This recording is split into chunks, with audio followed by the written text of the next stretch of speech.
In 2014, I started noticing some irregularity in my right testicle. There was a lump there. It was painful to the touch. It didn't go away.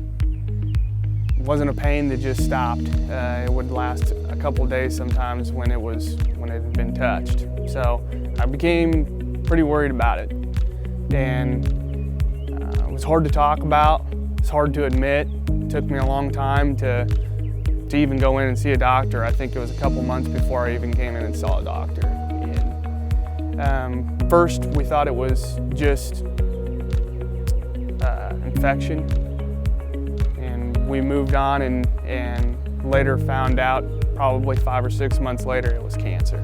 Fortunately, there was just a couple of surgical treatments that we had that took care of it, and I go back for regular checkups, and since 2014, at the end of the year, I've been clear of cancer, and so it's felt like a blessing. I mean, when I found out that they thought it was infection, it was so natural for me to just take the medications that they gave me and move on and not think about it. And it wasn't going away, but I didn't want to worry about it.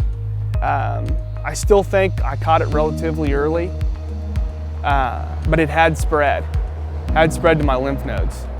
And, you know, had I followed up when I was asked, I might have not had to have that second surgery.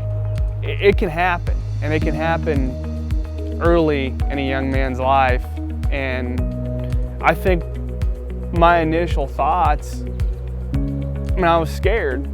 And that's tough to admit, because you don't want to think that something bad can happen.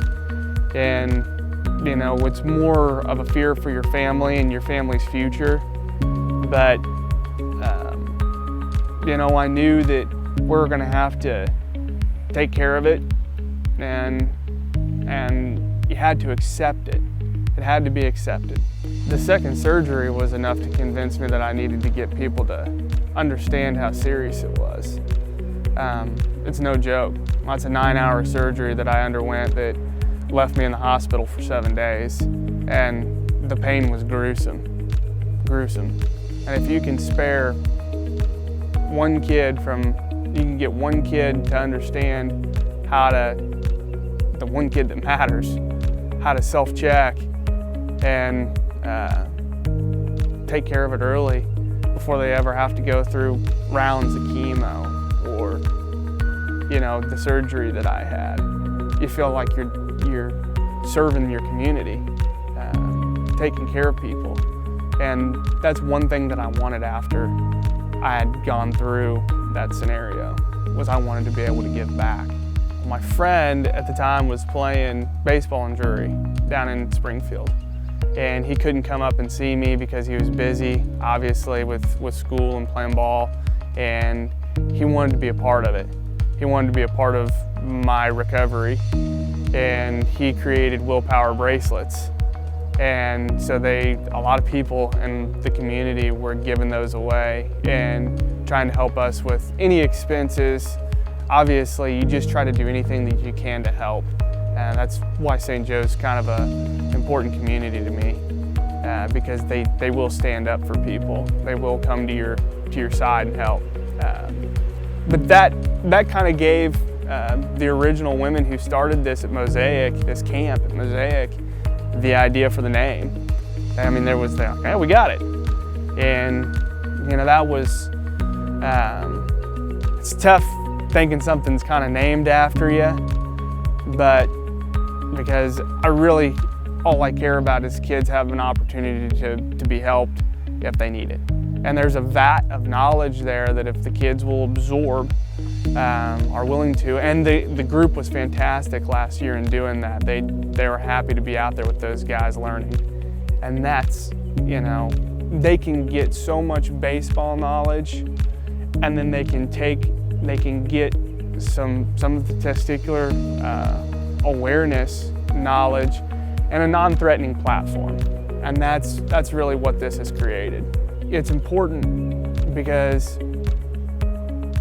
just the one time where you catch it and you caught it early enough and you avoid having to deal with long-term issues, that's worth it. And so it needs to be taken seriously because I was healthy my whole life. I'd like to thank the people who've been involved with this. It takes a lot of time and effort to get these things put together. This is a great thing for our community and a great opportunity for kids to come out and get quality experience in the game of baseball and some life lessons. So I just want to thank everybody who's involved with it and the time that it takes. The Willpower Baseball Camp is a great opportunity for kids to come out here and be a part of, St. Joe's most popular organization in the Mustangs. They get to be directly involved with some of these players that have great knowledge of the game, and they get to be in a non-threatening environment to pick up some knowledge on something that could spare families a lot of suffrage in the future. It's a great opportunity, and we look forward to having everybody out here. And we appreciate Mosaic for putting it on.